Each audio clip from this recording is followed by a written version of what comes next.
Jadi di sana Pak RT-nya tuh galak gitu ya.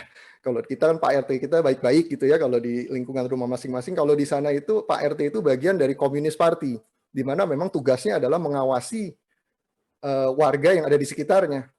Jadi ketika ada kasus positif, itu Pak RT-nya itu langsung turun tangan melaporkan, polisi datang ke rumah, memastikan bahwa keluarganya ada yang positif apa enggak, ada yang close contact apa enggak. Jadi mereka sangat-sangat ketat dalam mengendalikan COVID-19 ini karena mereka punya sistem yang memang mampu untuk melakukan pengawasan yang sangat ketat terhadap warganya. Sampai ada satu artikel ketika satu anggota keluarga ada yang positif, anggota keluarga lainnya itu berasa kayak kriminal karena mereka didatangin polisi, ditanyain macam-macam, tapi tadi tujuannya sebetulnya adalah untuk pengawasan yang sangat ketat dan hasilnya kalau kita lihat ya Vietnam seperti nanti kita lihat China mereka relatif berhasil untuk mengendalikan COVID-19 ini walaupun mungkin dengan men-sacrifice dengan mengorbankan civil liberty gitu ya. Nah ini kita lihat China. Kalau kita bayangkan ya, waktu bulan Maret tahun lalu itu kan pusat epicentrumnya COVID-19 adanya di China. Tapi total confirm cases yang ada di China sampai sekarang itu nggak nyampe 100.000. Bandingkan di Indonesia yang udah 1 juta. Jadi setelah Chinese New Year gitu ya, Maret itu udah jumlah kasusnya udah sangat-sangat minim. Kalau kita tengok 23 Januari kemarin itu cuman ada 178 penambahan kasus COVID-19 positif di China. Bayangkan negara yang segitu besar, jumlah rakyatnya segitu banyak, tapi penambahan jumlah kasusnya 178 dibanding Indonesia yang udah 12.000 gitu ya penambahannya. Nah kalau tadi kita lihat Vietnam sebetulnya ya sama. China punya sistem yang ya sebetulnya roots-nya kan akarnya ya dari China, kemudian Vietnam menggunakan sistem yang sama, yaitu pengendalian pemerintah komunis yang sangat kuat terhadap warganya. Sehingga akhirnya ya China seperti Vietnam mampu mengendalikan COVID-19 dengan sangat baik ya kalau kita lihat di sini. Nah kalau kita jalan ke benua yang lain, ke Amerika ya epicentrumnya adanya di Amerika Serikat gitu ya. Kita tahu lah ya segala kontroversi antara Trump dengan Dr. Fauci gitu ya, antara scientist dengan politicians, di mana politicians yang nggak mau lockdown, nggak mau pakai masker, bahkan ya hasilnya juga kita lihat gitu, karena kan mereka yang ada di pemerintahan menjadi role model gitu ya bagi banyak warganya. Nah ketika role modelnya kayak begitu ya kita bisa membayangkan warganya juga kedisiplinan mereka terhadap protokol, pemahaman mereka terhadap pandemi juga menjadi ya aneh-aneh gitu ya. Maka kita lihat kasusnya di kuartal 4 Desember itu juga naik. Tapi kenaikan kasus di bulan Oktober, November, Desember itu kita akan lihat hampir di seluruh dunia yang 4 musim.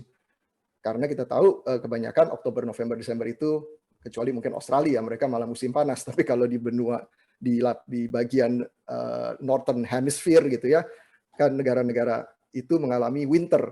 Nah, winter artinya suhu rendah, humidity rendah, virus itu menjadi lebih bertahan lama gitu di udara sehingga menyebabkan lebih menular lagi kondisi COVID-19-nya. Jadi Amerika tumbuh luar biasa kasus COVID-19-nya, UK kalau kita main ke Eropa, epicentrumnya ada di UK, Perdana Menterinya Pak Boris juga sempat kena gitu kan. Nah kalau kita lihat sama meledak juga gitu di bulan Desember dan Januari COVID-19 cases-nya. India yang menarik, mereka ada peak gitu ya di sekitar bulan September, tapi kemudian pelan-pelan turun. Nah ini juga jadi pertanyaan banyak ahli di dunia gitu ya. India itu kan negara yang sistem kesehatannya nggak terlalu baik, sistem pemerintahannya juga tidak seperti China yang luar biasa ketat terhadap warganya. Dan kalau mau bicara jujur ya, India itu di kota-kota besarnya itu ya warganya hidup dalam keadaan yang rada jorok ya, karena tingkat kemiskinan yang tinggi. Tapi justru itu jadi menarik, karena justru banyak ahli yang bilang bahwa karena penduduk India banyak yang terekspos dengan bakteri dan virus sebelum ada COVID-19, mereka jadi malah punya antibodi yang cukup kuat gitu. Jadi India tertolong dengan kejorokannya gitu ya. Tapi sekali lagi itu baru hipotesa para para ahli ya, bukan arti kemudian kita jadi hidup jorok aja gitu kan, jadi supaya tahan punya antibodi terhadap COVID-19, tapi ya itu salah satu hipotesa kenapa India relatif COVID-19 cases-nya bisa kemudian lebih terkendali dibanding tadi kita lihat negara-negara yang lagi meledak gitu kasusnya.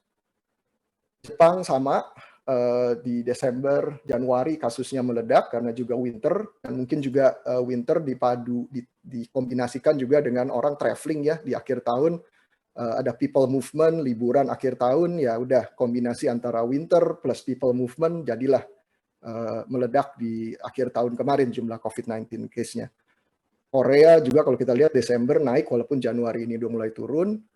Nah, kalau kita lihat tadi ya, kita lihat negara-negara yang saya pilih, hampir semua, sebagian besar itu ya tadi masih struggling, masih berusaha dan masih belum berhasil untuk mengendalikan yang namanya COVID-19 ini. Kecuali tadi adalah Vietnam dan China. Nah, sebenarnya ada satu negara lagi yang menarik yang mampu mengendalikan kasus COVID-19-nya dengan baik adalah Australia. Nah, itu juga jadi pembicaraan juga apa yang dilakukan Australia yang dengan baik kok bisa mengendalikan kasus COVID-19. Katanya di sana karena penduduknya sangat believe in science gitu ya. Politician-nya believe in science, so they rely on science, dan mereka cukup strict dalam melakukan lockdown lokal. Nah, kalau kita lihat kemudian dampaknya apa? Karena kita tahu COVID-19 ini dampaknya bukan hanya terhadap kesehatan, tapi juga terhadap ekonomi, dan rata-rata negara sepanjang tahun 2020 masih struggling dalam mengendalikan COVID-19, maka impact-nya adalah ke ekonomi. Ini datanya IMF, proyeksi terakhir bulan Oktober 2020. Jadi proyeksi pun itu diperbarui terus tuh. Karena pandeminya kan kita sangat unpredictable gitu ya. Kalau dari bulan Maret, April, Juni sampai Oktober kemarin, pandemi itu bergeraknya, tadinya ada yang bilang bahwa November akan selesai, ternyata malah makin gila-gilaan. Sehingga IMF pun sebetulnya galau gitu ya. Kalau kita lihat proyeksi IMF terhadap ekonomi dunia tuh berubah terus. Bulan April 2020 IMF bilang ya global GDP growth akan turun 3% lah. Kemudian bulan Juni kondisinya memburuk, direvisi lagi proyeksinya. Kayaknya akan turun hampir 5% lah ekonomi dunia. Nah, ini angka turun GDP growth naik negatif 4,4% ini adalah proyeksi di bulan Oktober. Sebetulnya proyeksi yang paling update itu akan keluar mungkin beberapa hari lagi. Mereka Januari akan keluarin lagi projection mengenai ekonomi dunia. Yaitulah COVID, karena mungkin di masa modern ini kita belum pernah ngalamin pandemi, sehingga semua juga masih belajar, dan prediksi-prediksi kadang-kadang juga kurang tepat sehingga harus diupdate terus. Nah, kalau kita lihat sebetulnya di awal tahun 2020 ya, itu dimulai dengan satu optimisme gitu. Bahwa ya ekonomi Amerika sebelum COVID relatively oke, dengan kebijakan protektifnya Donald Trump, kemudian Inggris akan Brexit gitu ya, tapi rasanya akan manageable, sehingga waktu itu sebenarnya IMF memprediksi bahwa ekonomi dunia sebelum COVID ya, itu akan tumbuh 3,3%, lebih baik daripada realisasi 2019 ekonomi dunia tumbuh 2,8. Jadi ada optimisme sebetulnya. Kita mengawali tahun lalu, tahun 2020 dengan optimisme. Tapi kemudian ya bulan Februari, Maret, COVID mulai di China, ya COVID itu menjadi game changer. Ada capital outflow yang keluar karena semua pengen megangin cash gitu ya, nggak mau megangin saham, karena yang paling fluid, paling liquid adalah uang tunai. Kemudian kita ingat ada gejolak harga komoditas, kalau masih ingat harga minyak sempat negatif, artinya justru bukan saya bisa jual minyak, tapi justru saya kalau nyimpan minyak saya malah rugi gitu karena harganya negatif. Nah, itu kacau balau lah ya semua, karena tadi sistem ekonomi kita di zaman modern ini belum pernah pengalaman beradaptasi dengan namanya COVID-19. Nah, at the end tadi bulan Oktober IMF memprediksi bahwa negatif 4,4% untuk perekonomian global. Nah, kalau kita lihat negara ke negara tadi ya, negara-negara yang struggling, yang masih kesulitan mengendalikan COVID, impact-nya adalah ke ekonomi. Ya, India tadi sempat peak di bulan September, mereka melakukan lockdown gila-gilaan, ketat banget. Justru itu menjadi case study yang dipelajari oleh pemerintah Indonesia. Mereka nggak mau seperti India, karena demi pengendalian COVID-19 itu lockdown-nya sangat agresif dan berseri gitu. Nah, kalau kita lihat impact-nya adalah ke UMKM sebetulnya, karena di India mungkin mirip dengan di Indonesia, itu informal sektornya gede banget. Sehingga ketika di lockdown, kalau kita yang di office, yang di kantoran, kita masih bisa nih, kayak saya kerja di rumah. Tapi kalau yang jualan makanan di jalanan, ya udah selesai lah kalau ketika nggak ada orang di jalan gitu. Nah, itu yang terjadi sebetulnya di India. Sehingga ekonominya di kuartal 2 itu negatifnya itu hampir 24%. Tapi kalau overall dalam setahun negatif 10%. Ya, kemudian kita lihat UK, Malaysia, Brasil, Jepang, USA semua negatif. Indonesia sebenarnya kalau kita lihat dengan kasus yang masih eksponensial naik, artinya pengendalian COVID-nya sebenarnya bisa dibilang belum berhasil lah. Tapi secara ekonomi Indonesia ya paling nggak tidak seburuk negara-negara yang ada di sebelah kirinya gitu ya. Nah, mungkin ini yang disebut pemerintah dengan gas dan rem gitu ya. Kalau mau ngerem sengerem-ngeremnya ya mungkin jadinya kayak India gitu. Tapi itu jadi pilihan ya, kalau mau ngendaliin pandemi ya memang cases yang ada di luar negeri adalah dengan lockdown yang sangat strict. Tapi kalau kita lihat Vietnam dan China, mereka melakukan tadi ya lockdown yang sangat strict dan berhasil mengendalikan COVID-19 dalam jangka waktu yang cepat, sebetulnya impact-nya juga positif ke ekonomi. Jadi sakit, tapi sakitnya sebentar, habis itu udah bisa sehat kembali gitu. Sehingga Vietnam, China, mungkin ya dua negara yang sangat spesial di sini, di mana pertumbuhan ekonomi tahun 2020-nya tuh masih positif. Dan kemudian kita lihat di 2021 proyeksinya juga cukup tinggi gitu ya dibanding Indonesia misalnya. Nah itu sekali lagi itu menjadi pemikiran juga kan, karena kalau sekarang Indonesia strateginya ya lebih banyak ngegasnya mungkin daripada ngeremnya. Kalau dua negara yang sebelah kanan mereka ngeremnya, tapi abis itu mereka bisa ngegas. Nah itu tadi yang saya bilang Kompas kita ingin men-strike conversation lah. Apakah kita udah bener nih di jalan yang benar gitu ya, atau memang ada sesuatu yang masih kita harus perbaiki dan kita pelajari dari kasus negara-negara lain. Oke, itu kita udah jalan-jalan ke seluruh dunia. Sekarang kita mampir balik ke negara kita tercinta Indonesia. Nah saya kalau tadi kita udah lihat kondisi COVID-19-nya, kalau di sini saya mungkin lebih banyak cerita mengenai kondisi ekonomi kita, dan nanti kita akan melihat bagaimana perencanaan pemerintah untuk vaksinasi gitu ya. Itu kan yang diharapkan oleh banyak orang, kapan udah mulai bisa divaksin. Nah kalau kita lihat teman-teman ya, perekonomian Indonesia sebetulnya ada di pertumbuhannya ada di angka 5% ya. Sebelum COVID di tahun 2019 kita menutup 2019 dengan pertumbuhan ekonomi di 5%, ya 5% lebih dikit lah. Dan sebetulnya sama seperti global situation tadi, ketika sebelum COVID, kita punya optimisme gitu. Pemerintah kalau nggak salah punya target pertumbuhan ekonomi tahun 2020 itu sampai 5,3%. Atau kalau realistisnya mungkin di 5,1%. Artinya lebih baik daripada tahun 2019. Ya, tapi kemudian sama seperti seluruh dunia, kita harus menghadapi yang namanya COVID. Di kuartal 1 pertumbuhannya melambat, karena di bulan, kalau teman-teman ingat, itu tanggal, saya masih ingat, 16 Maret itu 15 Maret Pak Jokowi bilang, udah kita kerja dari rumah, ibadah di rumah, sekolah di rumah. Itu hari Minggu tuh 15 Maret. 16 Maret, hari Seninnya, udah jalanan sepi semua. Impact-nya artinya sudah mulai di kuartal 1, pertumbuhannya melambat ke 2,97. Kuartal 2 itu paling painful, karena tadi kita melakukan lockdown yang ya karena kita belum ngerti dan kita sangat takut ya, maka kita diam di rumah, banyak orang ya udah stay at home. Pemerintah juga menganjurkan demikian. Nah, negatifnya pertumbuhan ekonomi menjadi negatif 5,3. Tapi kalau kita lihat kuartal 3, waktu itu sebetulnya diharapkan pandeminya udah agak mereda, sehingga di sini proyeksinya Bank Mandiri waktu itu ya, itu ngasih minus kuartal 3 pertumbuhan ekonomi, tapi minus 1,5%. Karena diharapkan ya pandeminya sudah mereda, lockdown-nya sudah lebih loose gitu ya. Tapi justru yang kita dapatkan bulan September, Agustus waktu itu, saya ingat ada pengetatan PSBB. Ya, yang mall harus ditutup lebih awal, office, kantor hanya boleh maksimal mungkin berapa persen ya, 25%, 30%, hanya essential yang boleh buka 50%. Nah, justru pengetatan itu membatasi aktivitas ekonomi masyarakat kan, memang karena tujuannya sebenarnya untuk membatasi COVID, tapi impact-nya membatasi aktivitas masyarakat. Ekonomi kita bukan minus 1,5 tapi malah minus 3,49, itu kuartal 2. Nah, kuartal 3 membaik sedikit. Kuartal 2 ya, kuartal 2 turunnya sebetulnya minus 5,3%. Tapi kuartal 3 membaik jadi minus 3,49% di sini. Ya, minus 0,5, minus 5,3, minus 3,49. Nah, kuartal 4 angkanya belum keluar, tapi pemerintah ya prediksinya mungkin sekitar minus 3% lah ya.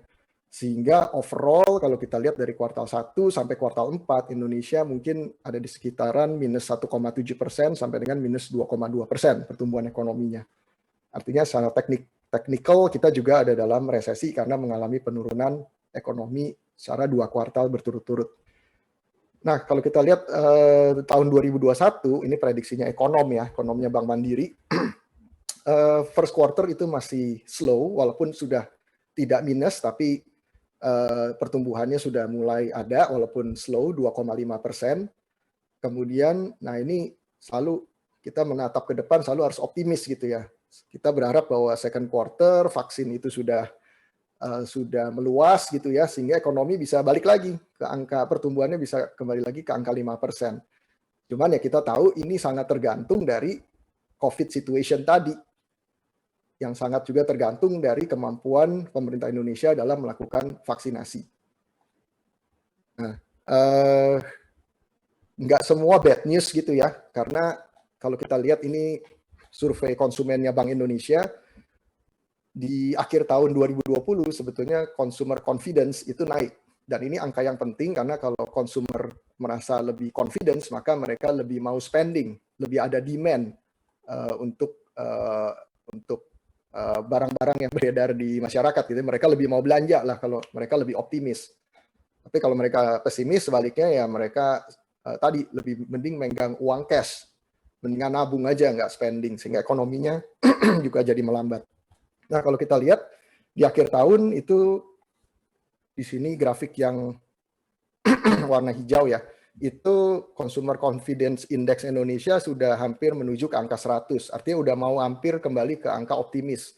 Setelah jeblok optimismenya itu ya sebetulnya mirip dengan keadaan ekonomi Indonesia tadi ya.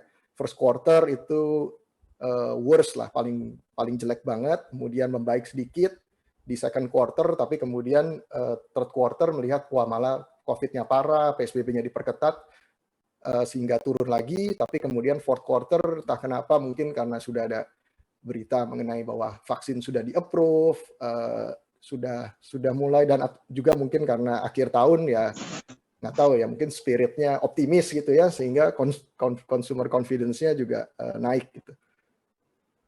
Nah, saya sharing sedikit soal vaksin. Jadi hari Kamis minggu lalu, Kompas mengadakan Kompas CEO Forum.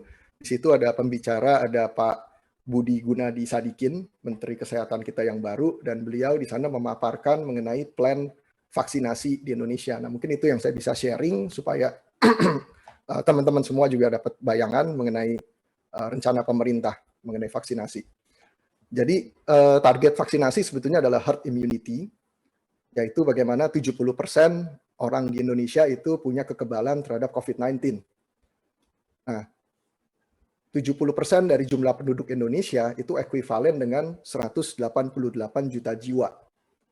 Tapi angka ini yang harusnya divaksin ini harus dikurangi dengan ibu yang hamil, dan juga dikurangi dengan mereka yang nggak bisa divaksin karena punya penyakit tertentu gitu ya. Nah, kalau itu dikurangin angkanya 188 juta itu turun jadi 181 juta. Nah, satu orang itu butuh 2 dosis vaksin. Artinya 181 juta tadi dikali 2 jumlah dosis yang dibutuhkan, yaitu 362 juta dosis vaksin. Kemudian pemerintah bilang perlu spare. Mungkin bisa rusak, bisa, atau mungkin tiba-tiba butuh lebih banyak gitu ya. Pemerintah merancangkan 15% spare-nya. Jadi dari 362 juta dosis vaksin yang dibutuhkan tambah spare, pemerintah butuh 420 juta dosis vaksin. Nah, Pak Budi Gunadi menyampaikan Indonesia, pemerintah Indonesia itu sudah mensecure 600 juta dosis vaksin dengan 4 jenis vaksin yang sudah dipesan. Yang pertama ada, seperti kita tahu, Pak Jokowi di sini disuntik dengan vaksin Sinovac dari China. Kemudian pemerintah udah pesan dari AstraZeneca dari Inggris. Kemudian sudah pesan dari Pfizer. Pfizer itu Jerman dan Amerika Serikat. Kemudian sebenarnya ada satu lagi vaksinnya dari Novavax, itu dari Amerika Serikat. Nah, total itu udah 600 juta. Nah, kenapa ada banyak jenis vaksin, nggak cuma satu jenis ya, karena kita nggak mau do not put all eggs in one basket lah ya. Kalau nanti satu perusahaan vaksin gagal, kita jadi nggak punya vaksin. Nah, pemerintah mendiversifikasi supply vaksin itu. Nah, problemnya memang adalah kalau jumlah sudah di pre-order, problemnya adalah yang masih bergerak ini adalah timing kedatangannya. Karena seluruh dunia, kita udah pre-order ya, tapi seluruh dunia juga pre-order gitu. Nah, seperti kita tahu kalau kita pre-order barang yang laku, kadang-kadang kita nggak bisa prediksi kapan barangnya datang. Ya, tapi pemerintah tetap punya target. Kalau tadi kita ingat ada 400 juta dosis vaksin yang harus disiapkan. Nah, berapa kapasitas untuk melakukan vaksinasinya? Yang nyuntik lah. Kapasitas Indonesia menurut Pak Budi Gunadi bisa melakukan 1 juta vaksinasi per hari. Artinya kalau tadi ada 362 juta orang yang divaksin, tapi mungkin ada spare-nya, ya kira-kira butuh 360 hari sampai dengan 400 hari gitu ya. Anggap setahun ya 12 bulan sampai dengan 15 bulan lah kalau Pak Budi Gunadi Sadikin. Dari Kementerian Kesehatan maunya 15 bulan, tapi Pak Jokowi minta dipercepat supaya vaksinasi itu bisa selesai dalam waktu 12 bulan. Artinya harus ngebut. Nah, kapan kita ini masyarakat umum itu bisa divaksin? Kalau sekarang prioritas adalah tenaga kesehatan pertama, yang kedua adalah pelayan publik, orang-orang yang bekerja di frontliners gitu ya, yang sangat resiko tertular baik itu di kesehatan, fasilitas kesehatan maupun di fasilitas publik. Kemudian yang ketiga adalah lansia. Nah, itu pemerintah akan ngebut untuk vaksinasi 3 golongan tersebut di bulan yang mulai dari Februari, Maret, April. Nah, artinya kita sebagai masyarakat umum, kita baru bisa dapat vaksin mungkin akhir April atau Mei. Itu baru dimulai untuk masyarakat umum. Tapi tadi ya nggak bisa seminggu kelar tuh. Tapi kita akan menjalani proses itu bergiliran gitu ya, divaksin itu 1 tahun ke depan. Artinya kalau kita lihat sepanjang 2021 ini herd immunity-nya belum cukup gitu ya, karena tadi 70% dari population-nya belum tervaksin semua. Artinya kita masih tetap harus menjaga diri dengan protokol 3M plus juga vaksinasi, itu tetap harus kita lakukan. Nah, tadi balik ke ekonomi, apakah akan membaik? Harusnya sih iya, karena paling enggak sudah ada tadi aktivitas ekonomi yang bisa bergerak ketika sudah ada yang divaksin. Dan tadi optimismenya juga sudah lebih ada dibanding tahun lalu yang sama sekali kita gelap gitu ya. Kapan vaksinnya ada, kapan bisa mulai divaksin. Kalau tahun ini harapannya adalah memang secara real ekonomi aktivitas bisa bergerak. 2, optimismenya juga, optimisme masyarakat dan optimisme dari bisnis itu juga membaik. Kira-kira itu kalau kita lihat kondisi COVID di Indonesia. Nah, yang berikut adalah kita melihat bagaimana impact COVID-19 terhadap digital transformation dan lebih lanjut terhadap media digital pada khususnya. Kita tahu sebetulnya sebelum COVID-19 sudah ada climate change gitu ya, sudah ada perubahan climate yang namanya Industrial Revolution 4.0 atau digital transformation. Kemudian ada badai yang namanya COVID. Dan badai COVID ini sebetulnya yang terjadi adalah mengakselerasi terjadinya digital transformation di masyarakat. Ini data dari McKinsey. Mereka membuat studi berapa tahun percepatan digital transformation yang terjadi karena COVID-19 ini. Dan mereka mengukurnya adalah dari berapa persen interaksi konsumen terhadap services yang digital gitu ya. Jadi kalau tahun 2018, 2019 kalau kita lihat di sini global interaksi kita yang digital itu hanya 20%, kemudian naik ke 36%. Artinya memang tadi ada climate change, ada perubahan bahwa kita makin digital, tapi ya pertumbuhannya masih linear gitu ya. Nah, di 2020 artinya efek COVID-19-nya sudah full efek gitu ya. Adoption digital itu menjadi 58%, jadi langsung eksponensial kenaikannya. Nah, itu menurut McKinsey, percepatan dari digitization ini adalah 3 tahun. Artinya kalau nggak ada COVID, kita mencapai angka 58% interaction digital itu akan dicapai dalam waktu 3 tahun di global. Tapi dengan COVID-19 itu dipercepat 3 tahun. Di Asia Pasifik percepatannya lebih dahsyat lagi, itu 4 tahun.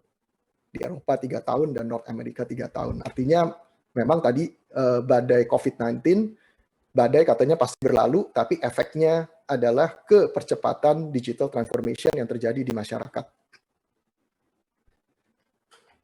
Ini data yang dikumpulkan oleh Google dan beberapa strategic consultant. Mereka bikin satu report namanya Economy Southeast Asia 2020. Di sini kita lihat impact-nya ke bisnis digital. Di tahun 2019, di sini kita lihat ya, ini adalah skala bisnis digital economy di Southeast Asia untuk, kalau kita lihat e-commerce, ya kalau Indonesia ya Tokopedia, Shopee, Bukalapak gitu ya. Kemudian transport and food, ini Grab dan Gojek. Online travel, ini Traveloka, Tiket.com dan teman-temannya. Kemudian ada online media, ya ada Kompas, ada KG, ada Detik, dan ada yang lain-lain. Nah, kalau kita lihat efek dari COVID-19 selama 1 tahun kemarin, 2019 ke akhir 2020, yang tumbuh luar biasa itu adalah e-commerce.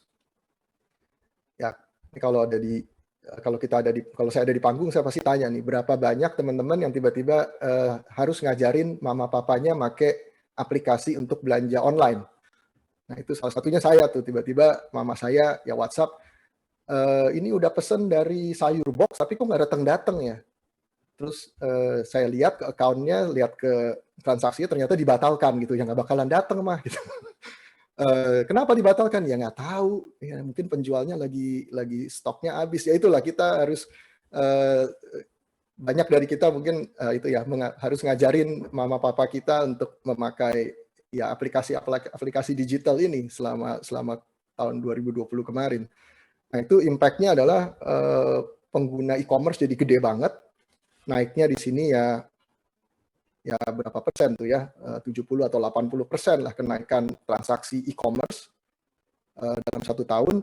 Nah, yang turun itu adalah transport and food. Karena ini digabungkan ya, karena servicesnya kan Gojek ada transport, ada food. Tapi sebetulnya kalau dipecah, yang turun itu adalah transport. Food itu naiknya gila-gilaan. Sehingga tapi kalau di total itu kelihatannya memang turun dari 13 billion ke 11 billion dollar. Nah, yang jeblok banget seperti kita bisa prediksi itu travel. Ya, karena orang nggak bisa travel, maka transaksi di e-commerce travel itu jeblok banget.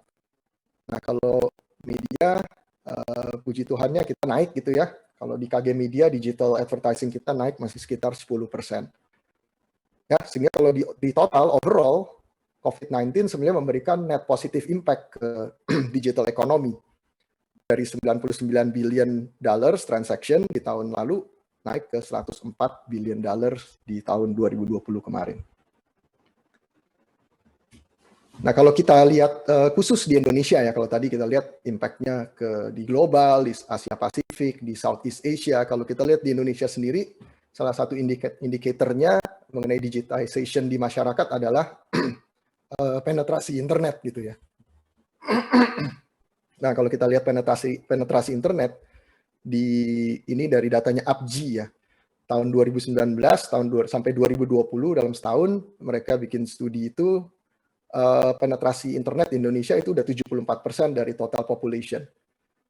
Jadi ada 197 juta masyarakat yang sudah terkoneksi internet. Itu naik cukup pesat dari tahun lalu 171 juta. Nah, ini saya coba compare dengan angka internet penetration di China gitu ya. Tapi ini memang dua studi yang beda gitu ya. Kalau yang Indonesia itu oleh APJI, asosiasi penyedia jasa internet, kalau yang di China ya oleh asosiasi di China gitu. Jadi mungkin nggak apple to apple, tapi hanya memberikan gambaran. Kalau di China di 2020 internet penetration-nya itu 64,5% dari total population. Jadi sebetulnya udah kebalap sama Indonesia kalau menurut data ini gitu. Indonesia udah Andi, mohon 74%. maaf, kita nanti Nah, 5 di China menit yang terjadi adalah ketika internet penetration-nya itu tumbuh terus, kita tahu bahwa di sana ada unicorn kemudian yang tercipta ya, ada Alibaba, ada Tencent, ketika masyarakatnya menjadi lebih melek internet. Nah, di Indonesia rasanya dengan percepatan COVID-19 kita juga akan melihat percepatan pertumbuhan tadi perusahaan-perusahaan digital Indonesia, dan kabar kaburnya mereka ya akan melakukan mungkin merger acquisition supaya bisa IPO, bisa go public di lantai bursa supaya sahamnya bisa dibeli oleh publik. Andi, mohon maaf, waktu. Nah, kalau kita lihat orang Indonesia kalau udah punya akses internet terus mereka ngapain gitu ya, mereka pakai device apa dan mereka ngapain. Ini ada angka membandingkan antara 2018, 2019 kemudian ke 2020. Jadi orang Indonesia mengakses internet itu dari mobile. Dari mobile itu naik berapa jam yang mereka pakai untuk mengakses internet lewat mobile. Tahun 2019 itu 4 jam 37 menit, naik hampir 20 menit ke 4 jam 58 menit. Dibandingkan kalau tahun 18 ke 19, angkanya naik tapi kecil gitu ya. Tahun 18, 4 jam 35 menit, tahun 19 naik 2 menit cuma. Tapi kalau di 2020, karena tadi orang ada di rumah, mereka nggak bisa kemana-mana, mereka lebih banyak menggunakan teknologi untuk berinteraksi. Nah, itu kita lihat menyebabkan kenaikan waktu orang dalam mengakses internet menggunakan mobile. Desktop juga naik. Nah, mereka ngapain aja? Mereka melakukan social networking, itu naik, music streaming naik, gaming naik. Nah, kalau kita lihat yang turun adalah media-media yang konvensional. TV, lamanya orang menonton TV itu turun, lamanya orang mendengarkan radio turun, lamanya orang membaca media cetak itu turun. Jadi digital naik, sedangkan konvensional turun.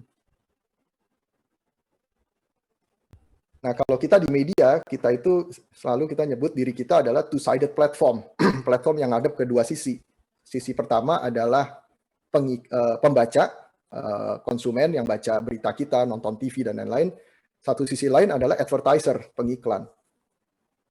Nah, kalau kita lihat apa yang terjadi dengan advertising market tahun ini, sebetulnya secara historical, advertising spending, advertising market di dunia itu korelasinya sangat kuat terhadap pertumbuhan ekonomi. Jadi korelasi kuat itu kalau di UK itu korelasinya 0,88 gitu ya, Germany 0,89, Jepang 0,78, korelasinya sangat kuat dengan naik turunnya ekonomi. Nah, yang terjadi adalah dengan 2020 kita mengalami negatif pertumbuhan, secara advertising market juga impact-nya sebenarnya negatif. Tapi itu overall ya, kalau digital, tadi kita lihat kita masih ada positive growth. Nah, kalau tadi kita lihat Indonesia, sekarang kita lihat lebih zoom in lagi ke KG Media gitu ya. Bagaimana impact COVID-19 terhadap digital traffic-nya KG Media. Di sini grafiknya kita lihat ada garis yang kuning, ini adalah traffic yang di-generate oleh artikel COVID-19. Kalau kita lihat peak-nya itu adalah di sekitar bulan Maret, yaitu ketika pandeminya baru mulai, orang nggak ngerti ini apa, harus berbuat apa, harus memproteksi dirinya seperti apa, nah mereka berbondong-bondong mengakses konten di digital.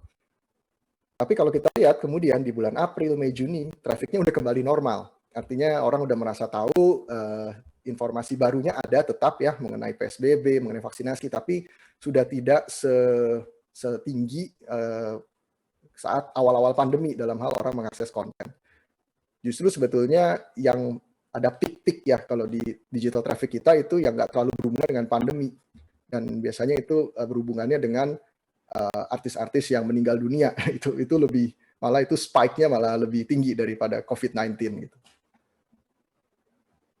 Kalau kita lihat lebih zoom in lagi, siapa yang naik, user kategori apa yang naik yang mengakses jadi lebih banyak ketika COVID-19 ini terjadi. Nah, yang terjadi kalau kita lihat dari data kita, yang naik itu adalah mereka yang berusia 18 sampai 24. Jadi di banyak kategori konten, pembaca paling banyaknya adalah kalau biasanya itu 25 sampai 34, sekarang udah kesusul dengan Pak Andi, 18 sampai 24 tahun. Artinya suara pertumbuhan putus-putus ya Pak ya. sama tahun Pak, 2020 memang di-drive dari younger readers untuk multiple topics. Pak Nah, Andi. mereka mengakses konten apa? Banyak mengakses konten yang berhubungan dengan education dan science. Ini kasih contoh aja, di kompas.com ada kanal, ada channel yang namanya Sekolah. Ini Pak, sebenarnya kita memindahkan informasi yang ada di textbook, di buku-buku pelajaran SMP, SMA, ke dalam bentuk artikel online. Tujuannya apa? Supaya bisa di-search lewat Google. Nah, kita lihat ada perubahan perilaku murid-murid ya ketika mereka belajar di rumah, mereka banyak bergantung pada mbah Google gitu. Kalau di sekolah kan mungkin mereka terbatas ya akses untuk ke internet pakai laptop atau pakai handphone, tapi ketika di rumah mereka dikasih soal ulangan atau dikasih soal PR gitu ya. Mereka bukannya ngebaca catatan atau textbook, mereka malah nanyanya ke si mbah Google. Nah, dengan kita di Kompas membuat informasi itu accessible di Google, ya murid-murid mendapatkan informasi itu dengan mudah dengan cara men-search di Google. Ya, ini kalau tadi trafficnya kanal sekolah, kita lihat ada spike itu di bulan Juni dan Desember. Kita suka bingung, Juni, Desember ada apa ya? Oh, itu ujian sekolah. Menjelang libur kan ada ujian. Desember juga menjelang libur akhir tahun ada ujian. Itu kenapa spike-nya, kenapa terjadi spike ketika ujian? Nah, kita mulai merasa bersalah, merasa berdosa. Jangan-jangan ini mereka, murid-murid ada di rumah, ujian, bukannya menghafal gitu ya, tapi mereka mencari jawaban di mbah Google, dan kebetulan konten kita, konten Kompas.com yang ada di sana.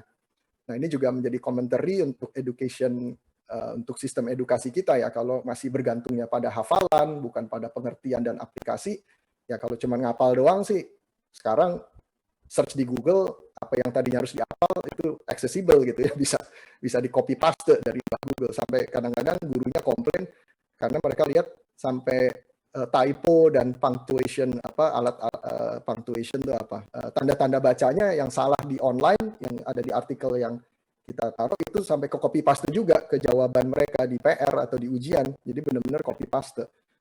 Nah, itu juga membuat kita lebih mindful ya, ini yang kita lakukan sebetulnya net positif apa enggak, tapi kita lebih melihat ya, sistem edukasinya memang harus dipikirkan lagi karena ya teknologi is there ya, kita nggak bisa membatasi orang dalam memakai teknologi gitu.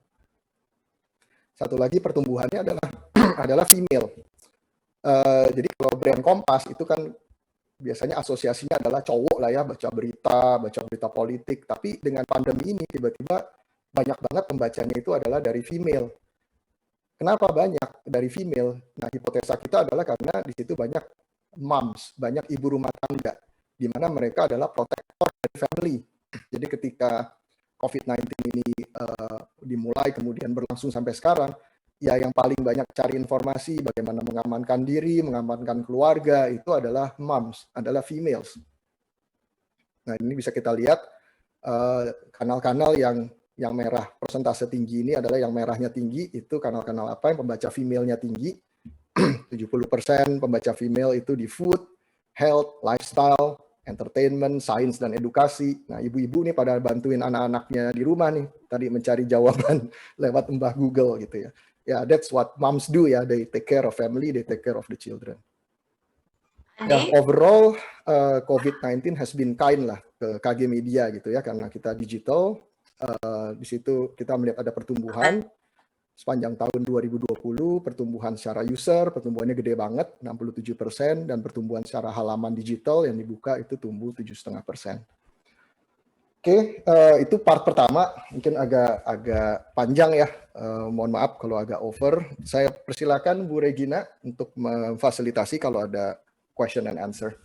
Baik, terima kasih banyak Pak Andi. Suara saya jelas ya Pak ya? Masih ke-mute, Bu? Ini sudah enggak, suara saya jelas ya Pak ya? Pak?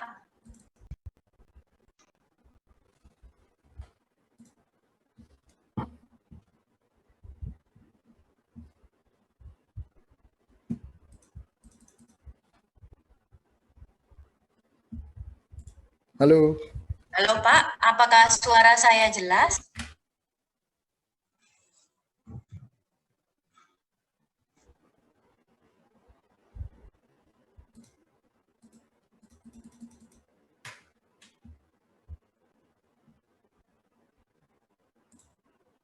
Halo, Bu.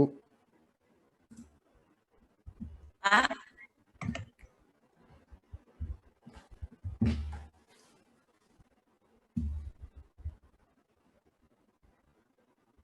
ya betul Bu, ini suaranya.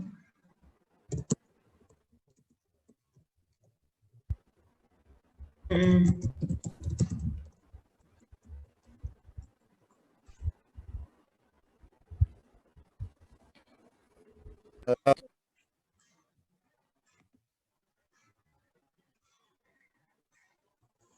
Mungkin bagi teman-teman mahasiswa, Bapak Ibu alumni dan rekan-rekan yang lain. Kalau misalnya ada pertanyaan untuk sesi 1 ya kita masih berbicara tentang situasi saat ini dari pemaparan Pak Andi terkait pandemi dan dunia tadi ya macam-macam responnya juga termasuk dengan bagaimana kemudian pandemi ini berdampak di Indonesia gitu ya dan juga yang terakhir adalah masa penggunaan media ya bagaimana kemudian digitalisasi itu mempengaruhi hingga mempengaruhi juga penggunaan internet dan media online. Mungkin rekan-rekan dan peserta job preparation class ini ada pertanyaan, silakan boleh di chat dulu ya di sesi 1 terkait pandemi ya. Ada kegalauan, kegundahan dan lain-lain waktu pandemi ini. Nah, Pak Andi tentunya dari media punya banyak sekali informasi yang mungkin bisa di-sharekan ke kita semua ya terkait situasi saat ini. Ada yang mau bertanya silakan sambil kita menunggu.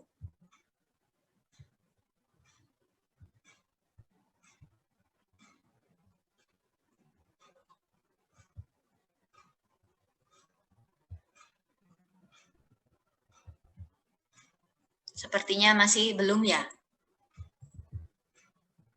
Mungkin yang ditunggu-tunggu adalah Halo. sesi bagian 2-nya ya. Ya, selamat siang Pak Andi, apakah suara saya sudah terdengar? Selamat siang Pak Andi, suara saya terdengar jelas? Halo Pak.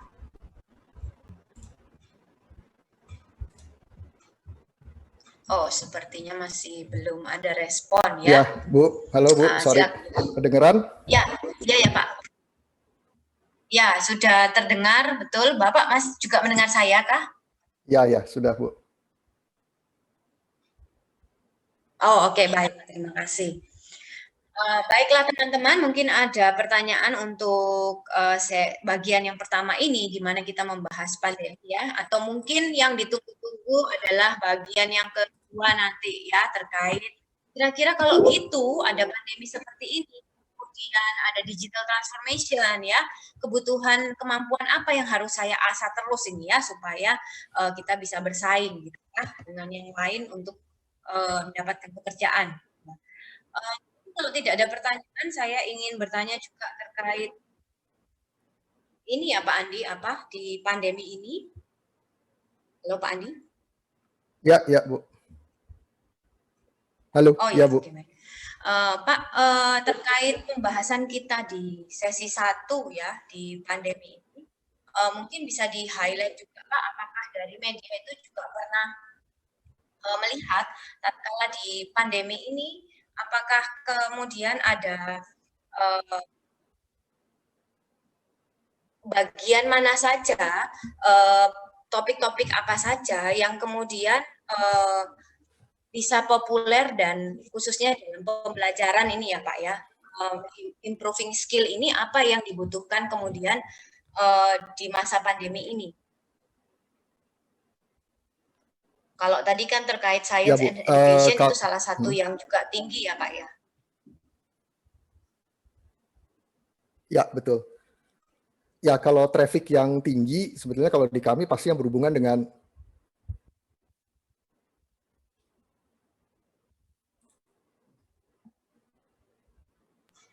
Iya Pak? ya, kedengeran Bu suara saya? Ya, terdengar Pak. Ya, kalau topik yang mendrive, ya kalau topik yang mendrive traffic adalah news ya pastinya, breaking news baik itu pandemi maupun non pandemi. Tapi itu lebih ke umum ya, bukan yang spesifik untuk membangun skill gitu. Kalau tadi memang kita di kompas.com kita lebih banyak fokusnya adalah belum ke konten skill untuk pekerja, tapi kita lebih fokusnya tadi adalah untuk konten edukasi untuk yang SMP dan SMA. Kalau kita lihat yang tinggi juga sebetulnya adalah berhubungan dengan health, money itu adalah pengelolaan financial pribadi gitu ya, bukan soal ekonomi makro tapi lebih practical finances. Itu naik juga Bu, karena tadi orang harus bisa memanage hidup mereka di kala pandemi, baik itu secara lifestyle di keluarga, bagaimana mengamankan dirinya, bagaimana masak dari rumah gitu ya, kalau sebelumnya mereka banyak makan di luar, dan bagaimana juga memanage personal finances ketika mungkin mengalami penurunan pendapatan. Itu kita lihat kenaikannya ada di kanal lifestyle, food, dan juga money. Betul sekali ya Pak, menarik untuk kemudian kita bahas. Nah, sepertinya ini peserta sudah tidak sabar ini Pak untuk langsung masuk ke bagian 2 saja ya, mengingat durasi waktu mungkin akan banyak kita berdiskusi nanti di bagian 2 Pak Andi. Jadi mungkin bisa dilanjutkan langsung saja terkait bagian yang kedua ini, apa kemampuan yang kita butuhkan di masa depan ya, khususnya berdasarkan report dari World Economic Forum gitu ya, yang mengatakan bahwa kebutuhan kemampuan dan skill apa yang kita butuhkan di tahun 2025 ini ya. Dan mungkin kenapa 2025 nanti juga kita akan banyak berdiskusi ya. Jadi intinya in the future teman-teman mahasiswa perlu menyiapkan skill apa ini ya untuk bisa survive di dunia pekerjaan. Baik. Silakan Pak Andi, kita lanjutkan ke sesi bagian 2 langsung.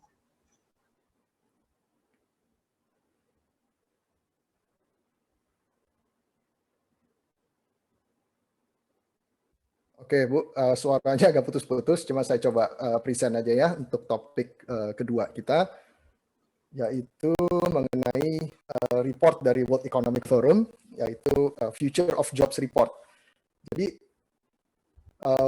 World Economic Forum mereka rutin ya mempublish report mengenai Future of Jobs, tapi tentunya yang unik tahun ini adalah mereka menyebutnya ada double disruption, yaitu disruption pertama adalah yang sudah terjadi selama ini, digital transformation, industrial revolution 4.0. Yang kedua adalah efek dari COVID-19 terhadap future of jobs ini.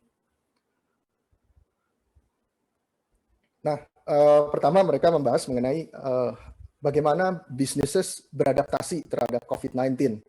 Rasanya tidak terlalu mengagetkan di sini bahwa respon yang paling besar adalah bisnis melakukan akselerasi terhadap digitalisasi proses-proses kerja. Contohnya yang kita lakukan hari ini gitu ya. Kalau biasanya meeting, conference secara offline, kalau sekarang kita meeting offline, meeting conference secara digital menggunakan digital tools, video conferencing dan lain-lain. Yang kedua adalah ini untuk mengamankan karyawan. Perusahaan memprovide opportunities untuk kita bisa kerja secara remote, nggak perlu datang ke kantor, bisa kerja dari rumah.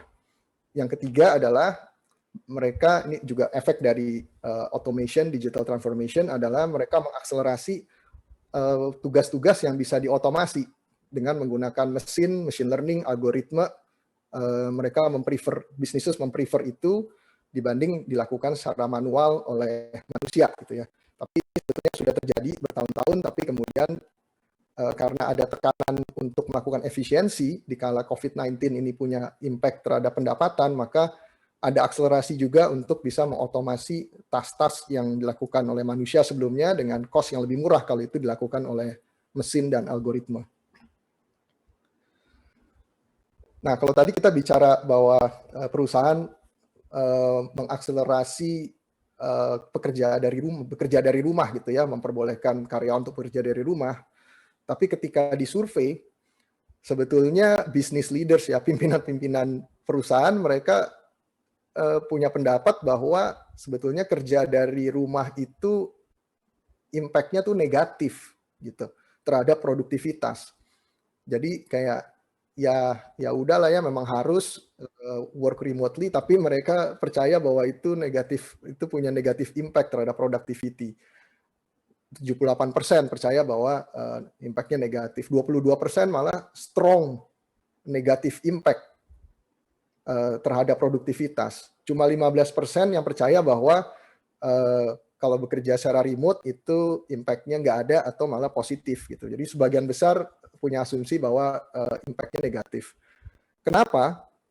Karena pertama ada ya, kita stres dan concern ya dengan COVID-19 risk. Ini sesuatu yang menakutkan, yang menyeramkan, yang mungkin kita belum pernah alami sebelumnya. Jadi karyawan stres terhadap kondisi di sekelilingnya. Yang kedua adalah ketika di rumah, maka sebetulnya kita melakukan double job kalau parents ya. Mereka harus kerjaan kantor, kedua mereka juga harus sebagai ibu atau bapak rumah tangga untuk caring terhadap young children mereka. Ya, jadi saya ingat pernah meeting, akhirnya nggak bisa meeting, harus cancel, harus dipospon karena anaknya teman meeting saya ini itu lagi tantrum gitu, nangis gini-gini, sampai ibunya say sorry, dia harus postpone meetingnya karena dia harus take care of the children pertama. Dan it's okay gitu, karena semua kita mengalami itu sebetulnya, semua parents yang harus kerja dari rumah. Nah, yang ketiga, kenapa impact-nya negatif kerja secara remote? Karena dianggap kolaborasinya menjadi terganggu gitu ya. Kalau sebelumnya tinggal ngobrol di kantin atau datang ke kubikel teman, ngobrol, sharing idea, komunikasi, itu semua disrupted gitu. Kalau sekarang tidak bisa se-fluid, tidak bisa secair itu, sehingga 3 alasan ini menyebabkan business leaders percaya bahwa impact dari remote working ini adalah negatif. Ya, ini ada beberapa statistik kalau di Kompas, kita dari awal kita sudah pantau gitu ya, karena sangat bisa dipantau secara data berapa banyak produktivitas yang dihasilkan di TV, di .com, dicetak. Yang kita lihat adalah saat awal Maret itu masih kerja di kantor, kemudian pertengahan sampai akhir Maret kerja di rumah. Di situ tidak terlihat ada penurunan produktivitas. Jadi sebetulnya kalau pekerjaan itu measurable, sebetulnya itu bisa dipastikan ketika produktivitas itu bisa diukur secara rutin dan secara konkret ya. Di situ kita lihat bahwa produktivitas itu tidak menurun. Yang menjadi pertanyaan adalah apakah kualitasnya menurun. Ya, tapi kalau kita lihat tadi secara traffic, secara viewability gitu ya, konten kita bagus gitu ya, bisa menarik pembaca-pembaca baru, pembaca-pembaca lebih aktif membuka, artinya kontennya nggak jelek gitu. Tapi pertanyaannya apakah artinya itu lebih baik dibanding saat bekerja di kantor atau lebih buruk, itu yang agak susah kalau secara quality ya. Tapi secara kuantitas, productivity paling enggak kita bisa lihat bahwa tidak ada negatif impact kalau di grup kita. Nah, kalau ini adalah bicara soal teknologi. Kalau tadi kita bicara soal respon businesses terhadap COVID-19, kalau ini adalah teknologi yang likely akan diadopsi oleh perusahaan-perusahaan ya. Rasanya ini sebetulnya nggak berubah banyak dari sebelum COVID-19. Cloud computing itu menjadi teknologi yang paling besar prosentasenya akan diadopsi.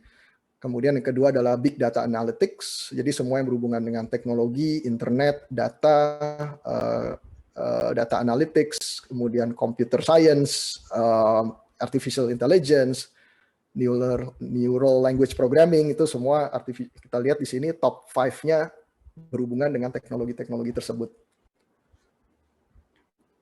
Ya, kenapa AI menjadi makin populer? Karena dengan perkembangan teknologi, kalau di sini bilang bahwa McKinsey bikin analisis kemampuan AI untuk merecognize objek gitu ya, atau merecognize spoken words itu sudah hampir atau bahkan sudah lebih baik daripada manusia gitu. Jadi makin canggih teknologinya sehingga sudah bisa, memang ada pekerjaan-pekerjaan yang bisa digantikan oleh mesin dan algoritma.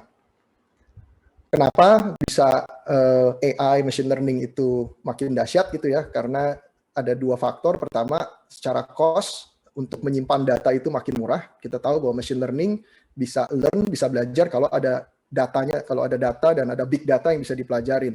Nah, ketika menyimpan data itu makin murah, maka orang akan makin punya insentif untuk menyimpan data tadi. Kalau menyimpan datanya mahal kan nggak banyak data yang mau disimpan, tapi karena makin lama makin murah, makin banyak data yang dimungkinkan untuk disimpan. Nah, data itu kan diproses, dikomput, dipelajari oleh mesin, itu memang ada computing cost di situ. Tapi computing cost itu juga turun terus karena teknologi makin baik ya, teknologi CPU makin baik,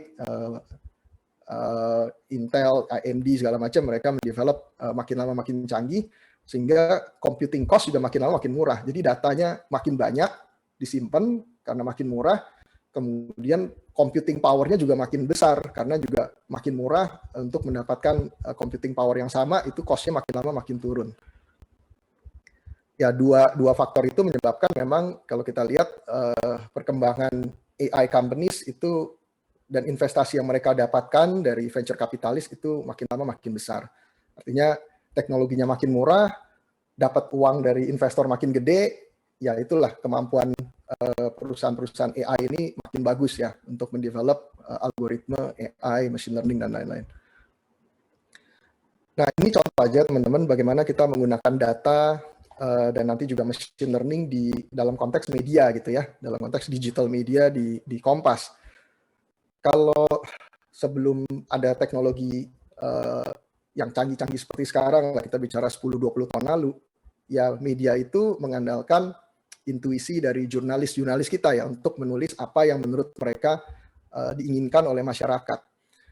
Nah, fast forward ke sekarang, sebetulnya intuisi jurnalisme itu juga tetap dibutuhkan. Tapi sekarang itu bisa di-backup dengan data gitu ya.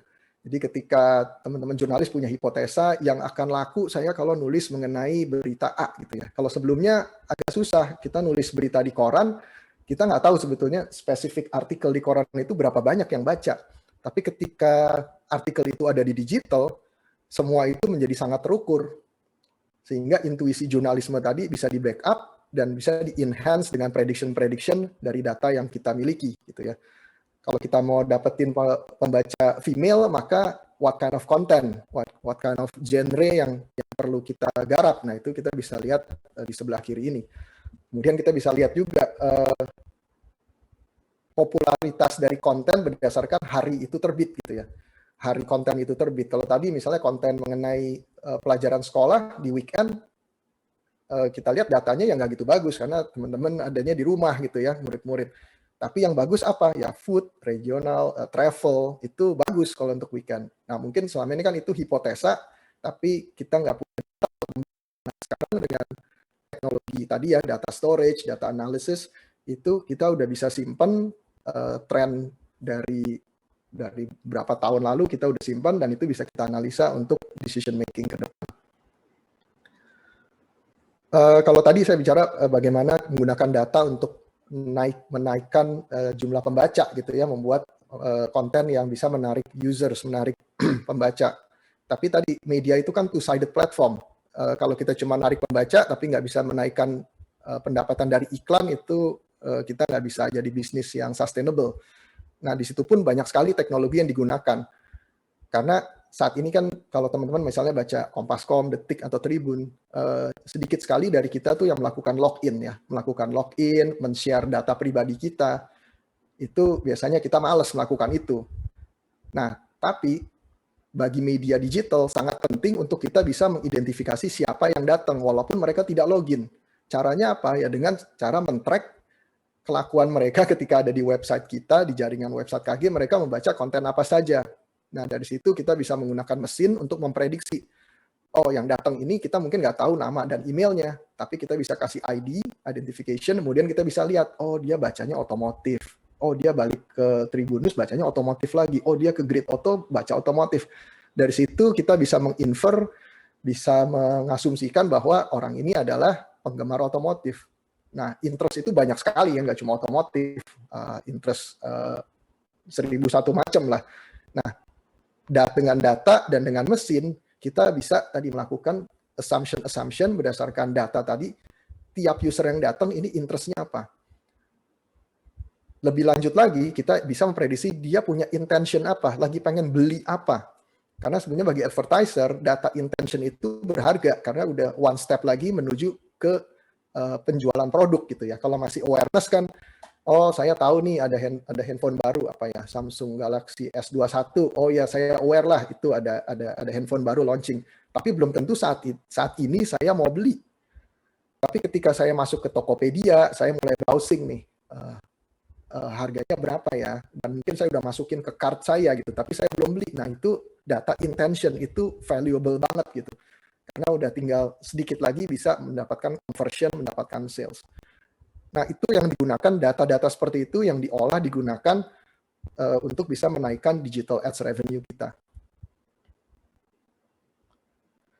Nah, kalau kita lihat tadi begitu banyak ya teknologi advance, teknologi canggih yang bisa diadopsi oleh perusahaan. Problemnya adalah ada barriers, ada hambatan bagi perusahaan untuk bisa mengadopsi teknologi-teknologi tersebut. Di sini disurvei oleh World Economic Forum, yang paling besar problemnya adalah teknologinya ada, tapi kita nggak punya skill untuk bisa mengadopsi teknologi tersebut. Itu share of company surveyed 55% lebih, itu problem yang paling besar bagi companies adalah skill gap. Yang kedua adalah, oke deh, kita punya skill gap, kita nggak punya orangnya, tapi kita kan seharusnya bisa men-attract talent-talent dari luar. Ternyata itu juga nggak gampang gitu ya, itu jadi challenge juga. Nah, ternyata skill gap itu bukan cuma di employees gitu, tapi juga di leadership, di pimpinan-pimpinan perusahaannya sendiri nggak ngerti, nggak punya skill untuk bisa memahami dan bisa mengadopsi teknologi-teknologi tadi gitu. Jadi problemnya memang adalah ada di skill gap, baik itu di employees maupun di leadership gitu ya. Nah, reaksinya apa?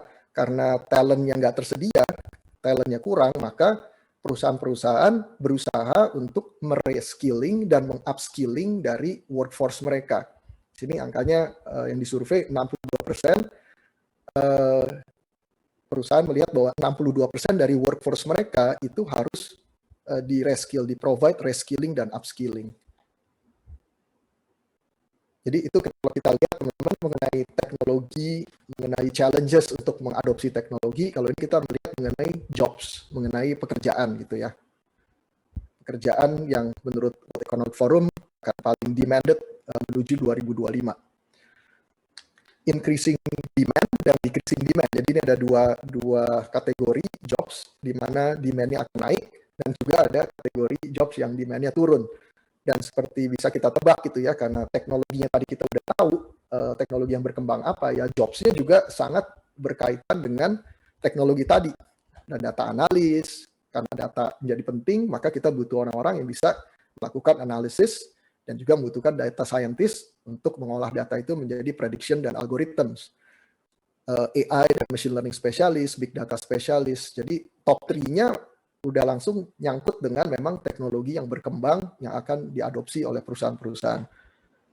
Kalau kita lihat yang di sebelah kanan, ini adalah pekerjaan-pekerjaan yang repetitif gitu ya, tadi yang bisa diotomasi dengan teknologi, ya, data entry, administrasi, bahkan accounting, bookkeeping.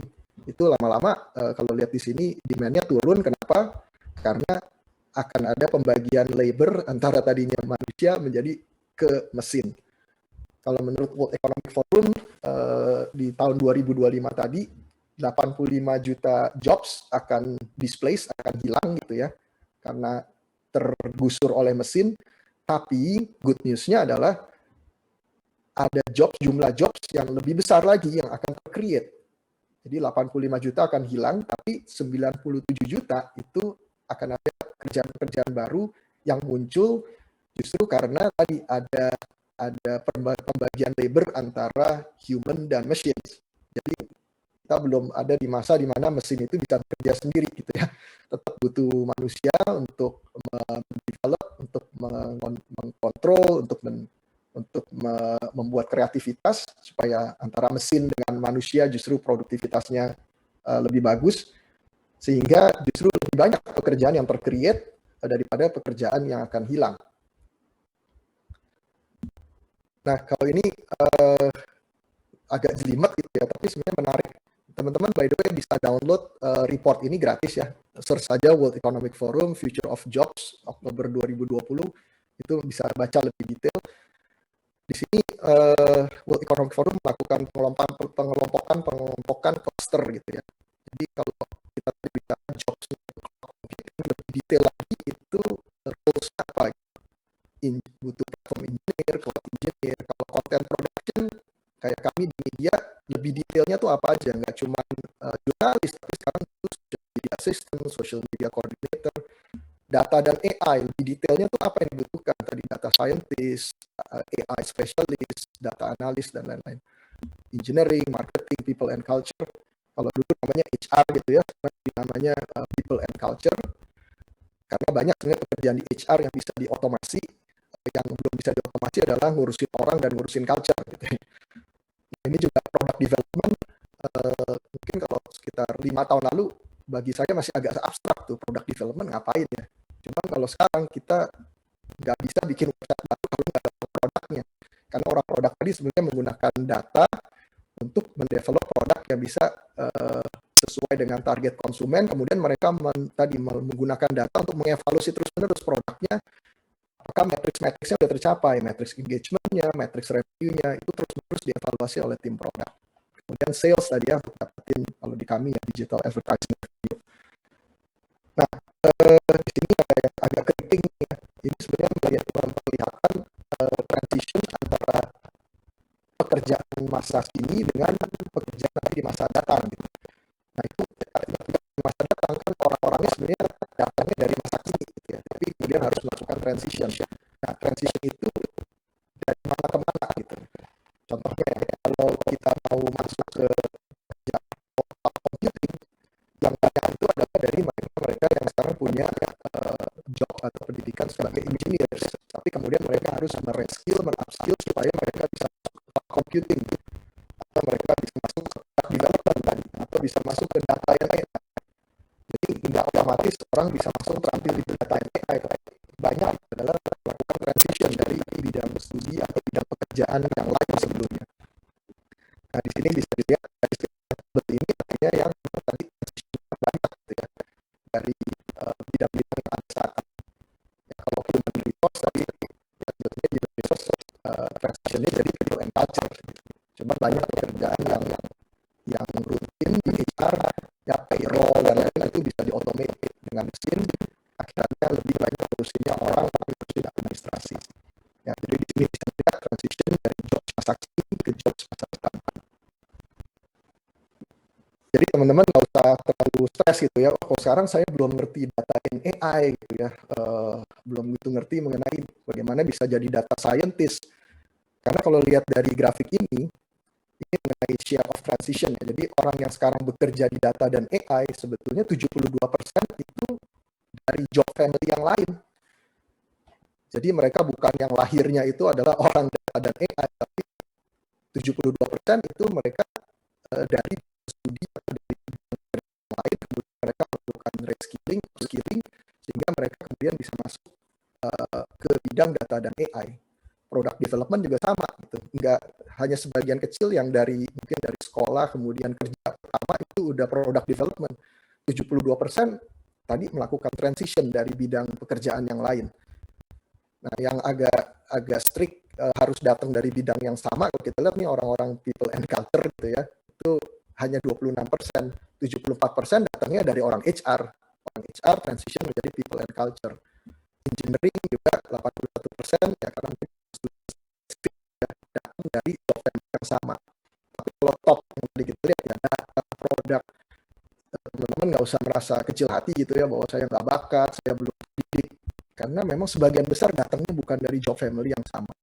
Dan mungkin ya message yang penting ya, kalau dulu zaman saya lah, saya lahir tahun 80 gitu ya, sekarang dia udah mau umur 41, ya saya mungkin masih mengikuti karir ladder yang strict tadi ya. Kalau CV saya dibacain Bu Regina, ya saya masuk, kemudian promosi di perusahaan yang sama di Kompas Gramedia. Nah, itu mungkin udah jadi sesuatu yang langka tuh, dan sama sekali teman-teman tidak perlu expect karir ladder yang seperti itu. Mungkin bahkan teman-teman merasa itu boring banget. Jadi kalau sekarang ya mungkin teman-teman first jobbernya mungkin sebagai freelancer, oke. Mungkin sebagai kontraktor bukan langsung karyawan tetap, nggak apa-apa. Yang penting apa tadi? Yang penting adalah membuild up skill untuk pekerjaan yang teman-teman inginkan di masa depan. Kalau saat ini mau lulus kemudian melamar belum dapat yang persis sama sekali dengan apa yang kita inginkan, it's okay. Karena kita masih memang butuh kesempatan untuk tadi melakukan reskilling dan upskilling. Dan bukan hanya teman-teman yang keluar dari universitas, yang sudah di job market pun, karena banyak pekerjaan yang akan hilang, mereka harus melakukan itu. Ya. Jadi menjadi sangat fleksibel gitu ya. Justru di situ mungkin jadi lebih menarik. Karena kalau mikirin, oh saya kalau kerja akan kerja 30 tahun di perusahaan yang sama, karir ladder gitu ya, itu mungkin malah jadi sangat membosankan. Kalau sekarang menjadi sangat fleksibel, mau kerja sendiri, entrepreneur, freelancer, contractor, gig worker, is okay. Yang penting teman-teman terus membuild up skill untuk mendapatkan jobs yang memang teman-teman punya passion dan purpose. Nah ini saya sebenarnya baca report pertama tadi ada teknologi, ada job, ada skill. Ya, tapi emang beda ya. Kalau tadi jobs, pekerjaannya, skill adalah keterampilan yang dibutuhkan supaya kita bisa mendapatkan job study gitu. Nah ini kita bicara skills of tomorrow. World Economic Forum melist ada 15 top skills yang dibutuhkan untuk bisa tadi survive dan thriving di jobs of tomorrow di tahun 2025 gitu. Tadi sebetulnya yang kalau teman-teman merasa wah saya belum punya skill ini, it's okay karena kami pun yang ada di workforce yang udah kerja itu juga memang banyak yang belum punya skill ini. Kalau di World Economic Forum mereka bilang companies estimate that around 40% of workers, 40% dari pekerja mereka itu memang require reskilling. Dan itu juga nggak bisa sebulan 2 bulan. Paling nggak harus di reskill, harus mendapatkan skill baru, membangun skill baru ini dalam waktu 6 bulan. Dan business leaders mereka expect, kalau dulu kan saya di training nih, kalau kita menginginkan punya skill baru, kita tunggu dari HR nanti ada penawaran training gitu ya dari perusahaan. Kalau sekarang 94% dari business leaders mereka expect employees untuk pick up new skills on the job. Artinya nggak bisa expect bahwa reskilling dan upskilling itu dilakukan oleh perusahaan secara sistematis. Tapi itu memang harus dibuild saat teman-teman melakukan pekerjaan itu. Jadi harus belajar sambil bekerja gitu ya, bekerja sambil belajar. Kenapa? Karena berubah terus. Kalau kita mengisi knowledge mungkin 6 bulan, 1 tahun, bisa jadi mungkin 1 tahun kemudian udah obsolete. Artinya teman-teman harus membuild up skill baru ketika teman-teman bekerja. Nah, kalau kita lihat di sini ada 15 top skill-nya, analytical thinking and innovation ini dibutuhkan tadi ya kalau untuk pekerjaan yang berhubungan dengan analysis, active learning. Nah, active learning ini tadi kita nggak bisa nunggu untuk kita diisi gitu ya oleh perusahaan untuk kita belajar, tapi kita harus belajar sendiri secara aktif dan harus punya strategi untuk kita bisa belajar secara efektif. Maaf Pak Andi, ini waktunya tinggal 5 menit lagi. Ini hasil surveinya untuk kemudian Forum kita ada diskusi lebih banyak tanya jawab. Diskusi lebih banyak tanya jawab. Oke.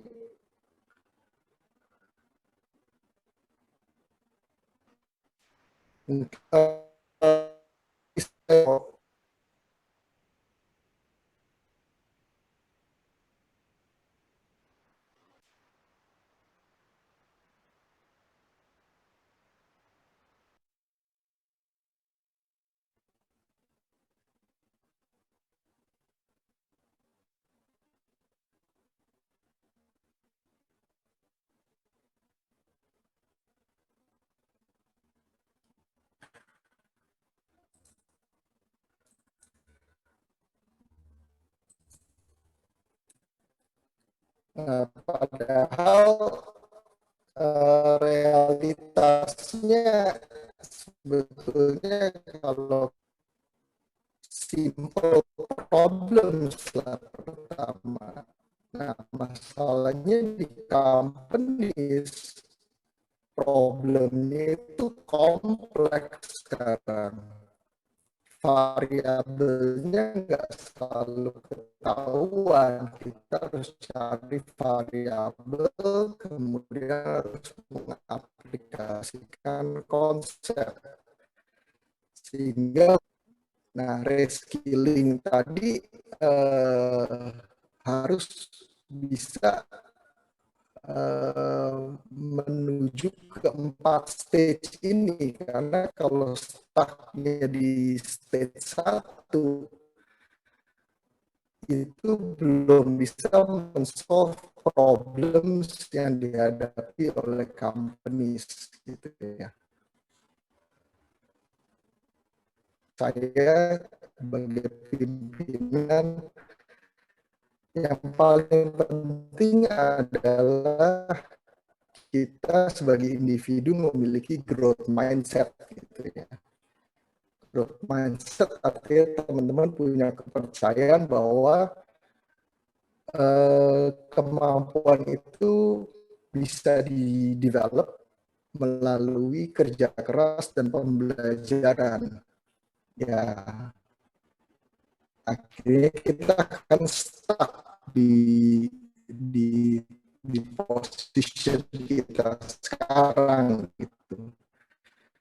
Tapi kalau kita percaya bahwa oke, saya mungkin belum mampu saat ini, tapi saya tahu bahwa kalau saya ya dari staff, manager, superintendent, apalah jadi direktur. Tapi sekarang itu multi stage gitu ya, bisa jadi freelance dulu, bisa jadi 90 bahkan kalau kita tetap sehat.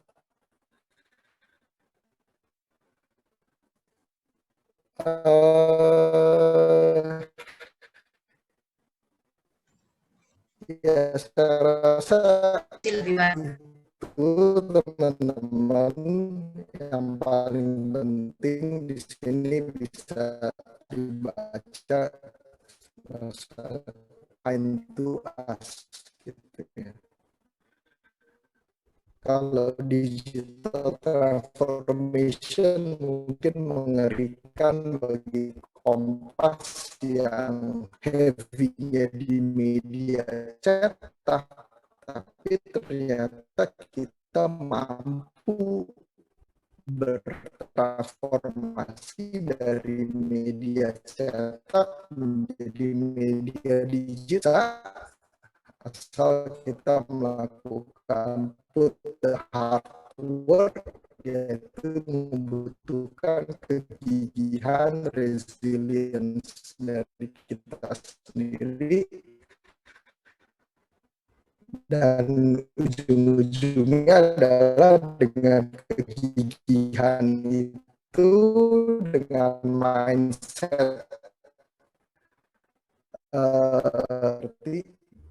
dari tadi sebetulnya saya speed test internet saya 70 Mbps, 70 megabit per second gitu ya. Tapi entah kenapa si Zoom ini memusuhi saya hari ini. Iya Pak, agak nge-lag Pak. Oke.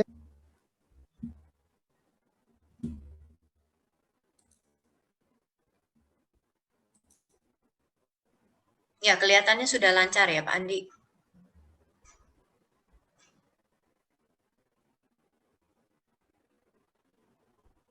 Kelihatannya sudah lancar ya Pak Andi. Ya Bu, mudah-mudahan. Setelah Bapak ngomong sepertinya belum lancar.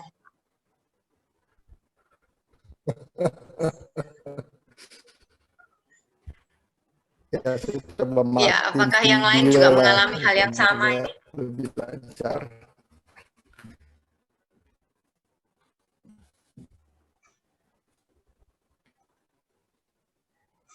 Yang lain juga mengalami hal yang sama ini. Betul, betul Bu, betul. Dagangan ini yang agak ini.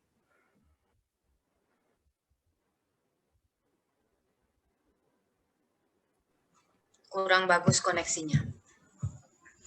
Baik, itu tadi pemaparan kita di bagian yang kedua. Maaf, suara saya terdengar jelas ya, Bu? Terdengar, Bu, terdengar. Di saya terdengar. Pak Andi sudah lancar, Pak. Sudah sangat lancar. Oke, kita langsung aja sesi. Mungkin bagi rekan-rekan sekalian yang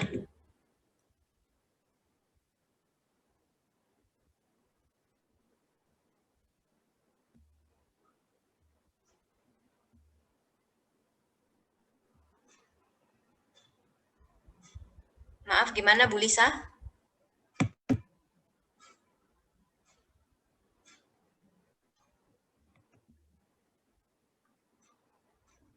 Oke, coba sih saya coba.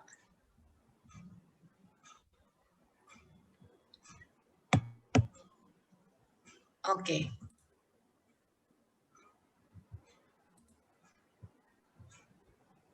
Baik, kita mungkin akan diskusi juga terkait bagian yang kedua ya, kebutuhan dan kemampuan apa yang kemudian kita butuhkan di masa yang akan datang. Mungkin ada yang ingin bertanya, silakan boleh di komentar atau mau langsung bertanya live juga boleh, silakan ke Pak Andi ya. Ada? Kami buka sesi pertanyaan.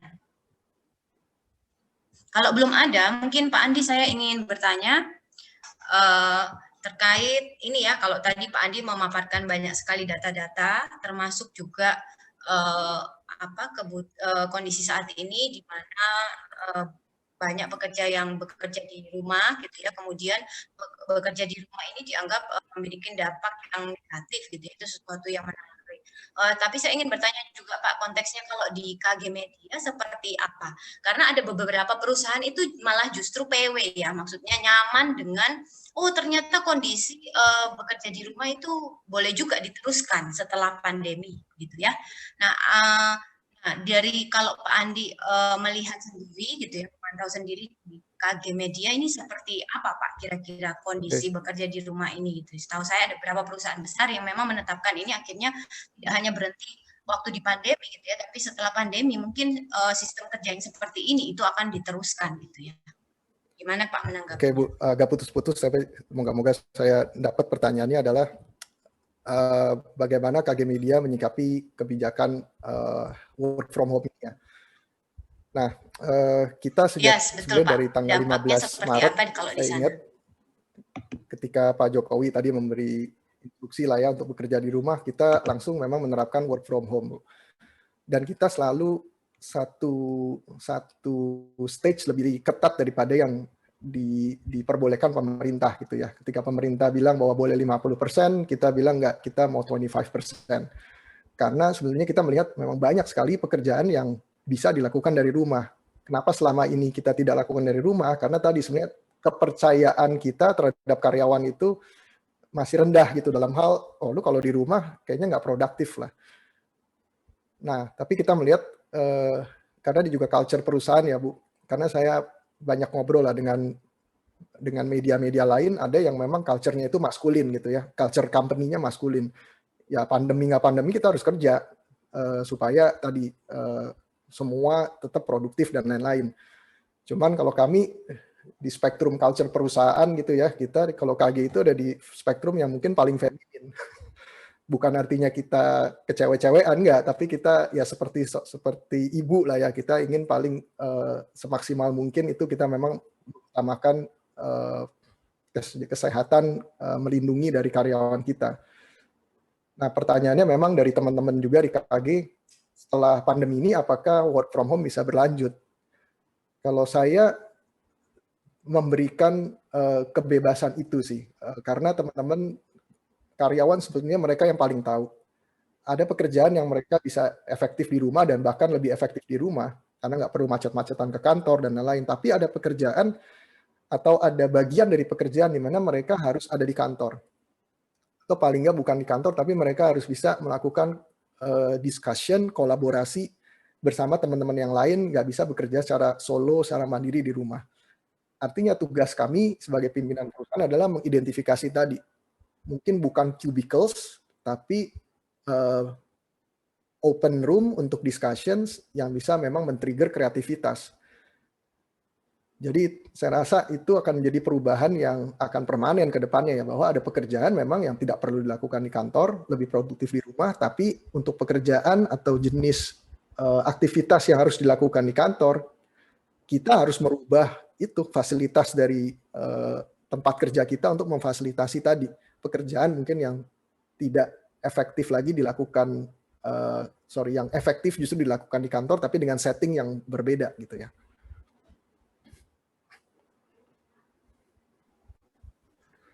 Iya Pak, salah satu isu juga yang lagi jadi prioritas gitu ya, tatkala pekerjaan itu dilakukan di rumah adalah monitoring, betul ya Pak ya? Pengawasan yang dilakukan itu yang dianggap sangat terbatas tatkala itu dilakukan di rumah. Nah, kalau KG Media sendiri mungkin bisa share sedikit strateginya Pak untuk monitoring ini.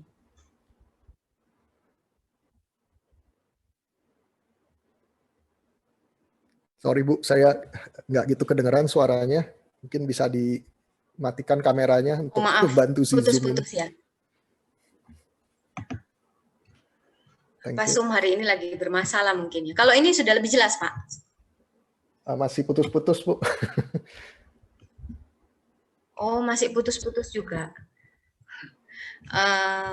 Kalau yang lain apakah memang putus-putus juga? Saya enggak, Ibu. Oh, lancar ya. Pak Andi, apakah sudah baik? Sudah mending Bu ya. Oke. Nah, ini saya bertanya terkait monitoring Pak, yang isu yang jadi prioritas ya, yang hangatnya kalau pekerja itu bekerja di rumah, gitu, karyawan bekerja di rumah, itu adalah terkait monitoring. Nah, KG sendiri ini bagaimana Pak? Strategi monitoringnya mungkin bisa di-share ke kami. Oke. Ya, jadi kalau saya nggak salah menangkap pertanyaannya, bagaimana kita bisa melakukan monitoring untuk pekerjaan yang dilakukan dari rumah, begitu? Betul, betul Pak. Oke. Ya, banyak sekali pekerjaan di kami itu berhubungan dengan content creation ya, baik itu di TV, di digital, dan dicetak.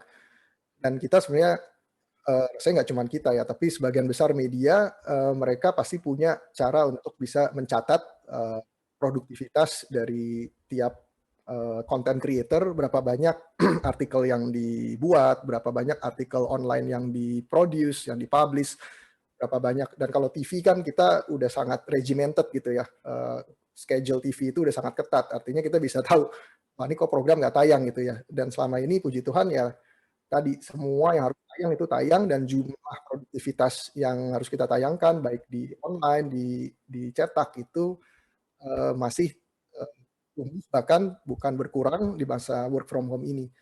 Kalau bagaimana cara memonitornya, itu udah sistem yang ada sejak lama ya. Kalau di online misalnya kita punya content management system, kita tahu tiap reporter, tiap editor itu mereka melakukan apa aja.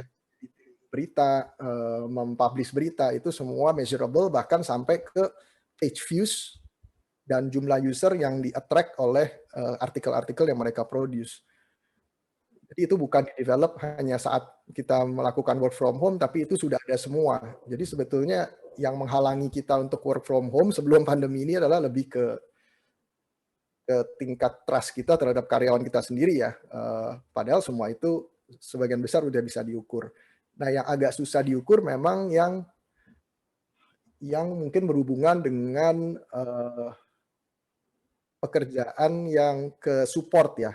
Tapi support juga sebenarnya misalnya HR, finance, tapi itu sebenarnya juga bisa diukur karena laporan keuangan kan tetap harus publish on time. Artinya kita bisa mengukur produktivitas teman-teman keuangan dari output yang mereka hasilkan.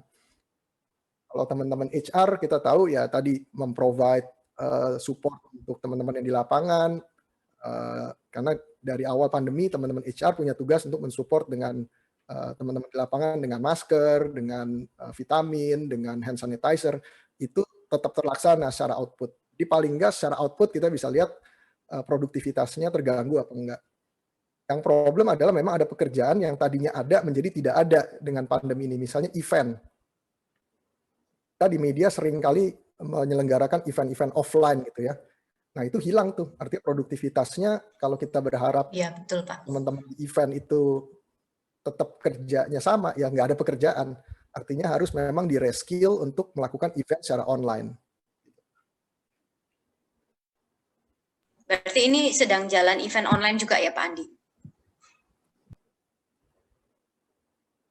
Gimana Bu? Sorry. Berarti ini teman-teman yang event tadi dilempar satu isu yang bagus juga. Teman-teman event akhirnya tetap di-push untuk melakukan event virtual juga ya Pak? Oh iya, kita hampir tiap hari itu pasti ada event virtual Bu. Karena kita itu sebenarnya media itu hidupnya setengahnya nggak cuma dari content creation, tapi dari event creation. Karena di situ juga ada monetization ya, dari sponsor-sponsor event. Nah ketika event offline-nya hilang, maka kita harus mengkonvert itu menjadi event online, dan itu pun melalui proses reskilling juga ya, termasuk begini menyelenggarakan Zoom, kadang-kadang simple tapi gak gampang juga berhubungan dengan teknologi yang kadang-kadang terbatas juga ya, seperti hari ini. Betul Pak Andi, betul sekali. Baik, mungkin sudah ada pertanyaan yang ingin disampaikan dari peserta job preparation classes ini. Ada yang mungkin ingin bertanya live atau mungkin mau di chat. Bagi rekan-rekan dan teman-teman yang masih ini ya belum bisa mengikuti dengan lancar, tadi saya dapat info dari panitia kalau akan diupload di YouTube ya rekamannya, jadi mungkin tidak akan dibagikan by email, tapi kalian bisa nonton kembali di YouTube. Betul ya teman-teman panitia ya, ralat kalau saya begitu pengumumannya. Nah, ada yang mau bertanya mungkin? Kalau tidak ada, saya lanjut terus ini. Ada? Oke, mungkin masih belum ada ya Pak ya. Ini saya tertarik juga Pak, bertanya masih seputar tentang KG Media ya, mumpung Pak Andi ada di sini gitu ya, ini share kita praktikalnya seperti apa gitu di sana. Terkait ini Pak, Bapak tadi memaparkan tentang pekerjaan di masa yang akan datang sekaligus skill yang dibutuhkan di masa yang akan datang gitu ya dari World Economic Forum. Nah, kira-kira dengan membaca ini, dengan memiliki data ini, nah kira-kira Pak Andi dan tim ini ya, bisa dengar putus-putus. Human Resource punya strategi apa Pak untuk mempersiapkannya? Lebih spesifik mungkin bisa dijelaskan programnya Pak Andi.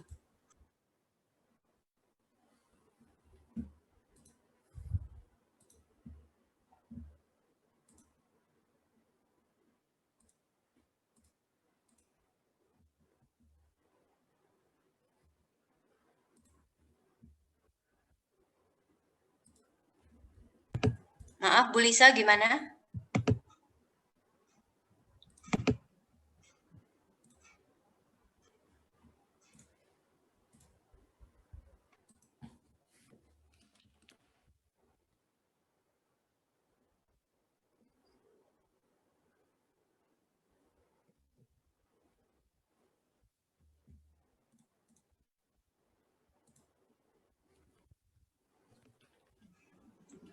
Halo, Pak?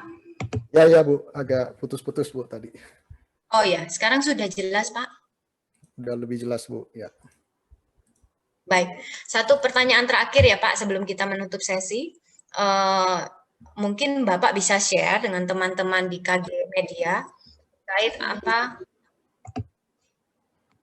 strateginya ya Pak meresponi pekerjaan yang nanti dibutuhkan di masa yang akan datang ataupun skill yang dibutuhkan di masa yang akan datang ini, bagaimana strateginya KG Media meresponi data ini Pak?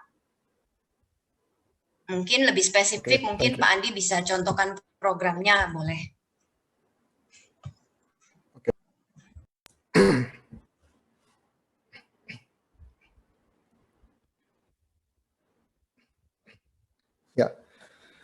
Ya, kalau untuk Membangun talent, Bu, selalu ada dua strategi ya. Yang pertama adalah bagaimana kita melakukan tadi reskilling dan upskilling dari existing talent. Program yang spesifik adalah di kami sebetulnya bertahun-tahun itu kita memisahkan antara aktivitas media kita yang digital dengan yang konvensional. Nah, kenapa kita pisahkan? Karena sebelumnya kita menghadapi yang namanya innovators dilemma tuh. Jadi dulu ketika ya koran masih sangat jaya ya, itu sangat sulit sebenarnya untuk membuat teman-teman di newspaper untuk tadi mau lebih tekun, mau lebih serius di digital. Kenapa? Karena media konvensional masih sangat besar gitu ya. Sehingga ketika kita mau tumbuh di digital, kita harus memisahkan unit digital supaya mereka bisa lebih agile untuk compete dengan sesama media digital. Nah, program yang kita lakukan sejak 2 tahun lalu ya, ini udah nggak bisa lagi dipisahkan. Kenapa? Karena kalau kita konvensional kita pisahkan, talent-talentnya kita pisahkan hanya bisa mengerjakan di media yang konvensional, ya kita akan kehilangan talent tersebut. Karena mereka melihat tidak ada, ya future-nya agak gelap kalau di situ. Nah, contohnya yang kita lakukan di sales, di marketing and sales, yang tadinya kita punya sales marketing Kompas cetak sendiri, kita punya marketing sales kompas.com sendiri. Dari 2 tahun lalu kita merge menjadi satu. Artinya seorang marketing dia harus memahami mengenai media cetak dan digital. Seorang sales dia harus bisa jualan media cetak dan media digital. Supaya skill itu terbuild. Karena sebetulnya yang suka kita lupa, di konvensional itu punya capabilities yang besar juga. Network mereka ke advertiser yang dibangun selama puluhan tahun, justru itu menjadi kelemahan teman-teman di digital yang relatif baru di industri. Nah, kalau kita gabungkan antara capabilities konvensional dengan capabilities baru di digital, itu sangat powerful. Biasanya itu yang jadi dilema di perusahaan-perusahaan yang transformasi dari konvensional ke digital ya. Mereka sulit untuk ke digital, jadi mereka create unit di digital, tapi mereka kemudian lupa bahwa ada capabilities yang bisa digabungkan antara dunia konvensional media dengan digital media. Itu yang kita lakukan. Jadi itu cara kami untuk mereskill dan upskill existing talent.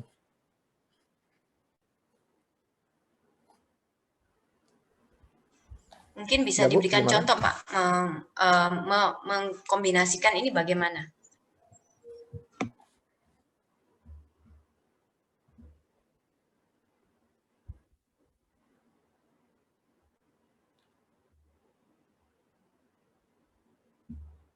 Sorry, Bu, nggak terdengar pertanyaannya. Ya, mungkin bisa diberikan contoh Pak Andi satu aja, bagaimana kemudian ini menarik ya, bisa mengkombinasikan yang konvensional dengan yang digital ini, Pak.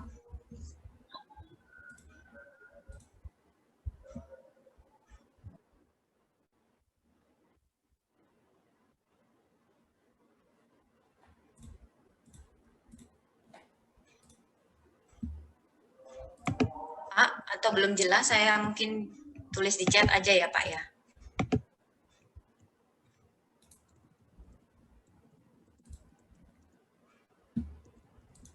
Ya, maaf ya Bu, putus-putus, saya nggak terdengar jelas. Ya Pak, di chat aja ya Pak.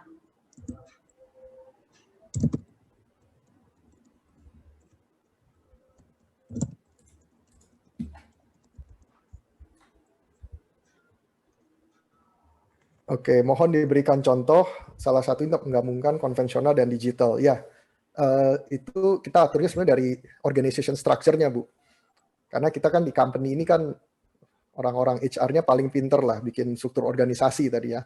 Ya ketika susah digabung ya kita pisahin waktu awal. Nah, men-solve-nya adalah dari teman-teman HR juga. Adalah menyadari bahwa ini udah waktunya nggak bisa lagi dipisah, maka secara organization structure itu kita gabung. Paling nggak diawali dengan project dulu lah. Karena biasanya kalau di perusahaan merubah struktur organisasi itu ribet tuh. Nah, sebelum merubah struktur organisasi yang bisa dilakukan adalah dengan project untuk penggabungan antara konvensional dan digital dengan angka-angka yang measurable ya, yang kita mau capai apa dari project itu, tim projectnya kita harus punya project manager juga yang fasih di dua dunia tadi, konvensional dan digital. Nah itu baru bisa jalan. Kemudian kita evaluasi kalau memang projectnya berhasil, iteration, kemudian baru kita masukan kita formalkan dalam bentuk struktur organisasi yang memang sudah merging antara konvensional dan digital.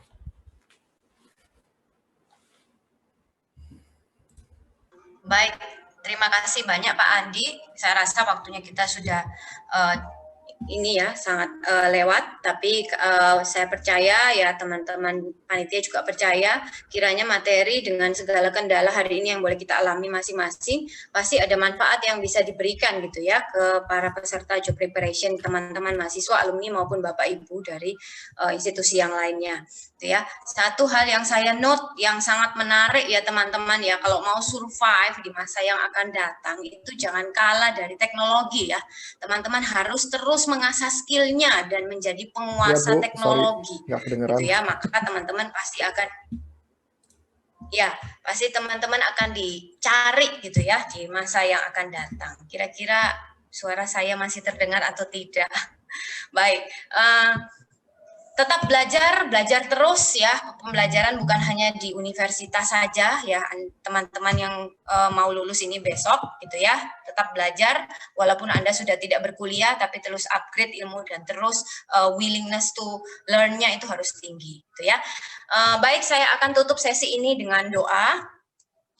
Mari kita sama-sama berdoa.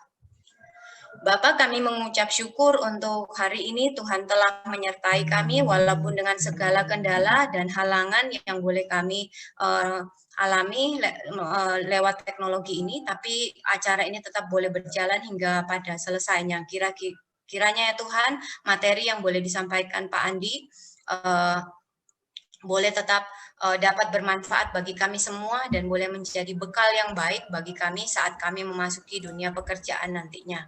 Tuhan, Engkau yang akan menolong teman-teman mahasiswa, rekan-rekan maupun alumni maupun Bapak Ibu yang ada peserta hari ini ya Tuhan, kekhawatiran dan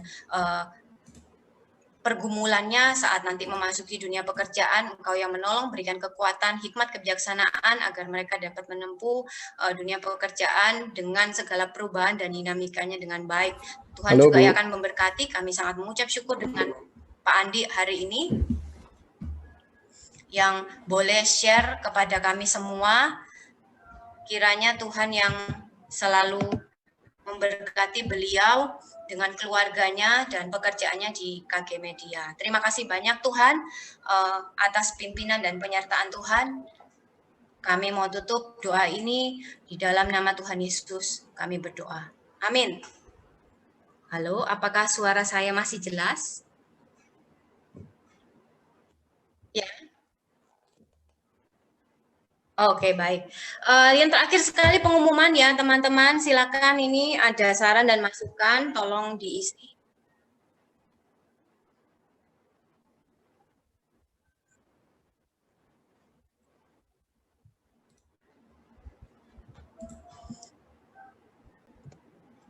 Silakan terus join, masih ada sesi-sesi selanjutnya juga ya, sesi 2, sesi 3, dan boleh juga